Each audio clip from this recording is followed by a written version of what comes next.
लाडकी बहीण योजना लवकरात लवकर आता बंद पडणार आहे असं विधान संजय राऊत यांनी केलं आहे। निवडणुकीपूर्वी खूप मोठी गर्जना केली होती सरकारने की आम्ही 2100 रुपये देऊ, परंतु आता यामध्ये त्यांनी अनेक निकष जे आहेत ते तपासले आणि त्या निकषामधून निम्म्या अर्ध्या लाडक्या बहिणींचे नाव कापलेत आणि 8 लाख महिला असे आहेत ज्यांना आता 1500 वरून 500 रुपये भेटणार आहेत। असं बोललं जात आहे की ते इतर जे शेतकरी योजना आहे नमो शेतकरी त्याचा लाभ घेत आहेत, त्यामुळे त्यांची नावं कापली आहे आणि त्यांना आता फक्त 500 रुपये भेटणार आहेत। असं करून अर्ध्या महिलांचे नावं कापली गेले आहेत आणि त्यांना या योजनेतून वगळलं आहे। आणि दुसरीकडे सरकारकडे पैसे द्यायला निधी पण नाही आहे, ते सामाजिक न्याय व आदिवासी विकास निधी जो आहे तो निधी इकडे वळवत आहेत आणि तो वळवल्यानंतर एक जे मंत्री आहेत संजय शिरसाट त्यांच्या पोटात गोळा येत आहे। त्यांचं म्हणणं आहे की माझे पैसे तिकडे वळवले, जणू काय संजय शिरसाट यांच्या खिशातलेच पैसे तिकडे वळवले असं त्यांचं बोलण्याचा अर्थ होतं।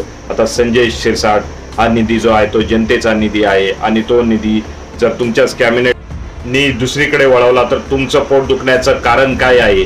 तुम्हाला पैसे खायला भेटत नाहीत त्यामुळे तुम्हाला एवढा त्रास होत आहे का? पोटात तुमच्या आगीचा गोळा पडलेला आहे का? असंही संजय राऊत यांनी टीका केली। त्यांचं म्हणणं आहे की संजय शिरसाट यांना हा निधी खायचा होता, त्यामुळेच हा निधी लाडक्या बहिणीला वळवल्यावर ते एवढी नाराजी व्यक्त करत आहेत, एवढे संतापलेले आहेत।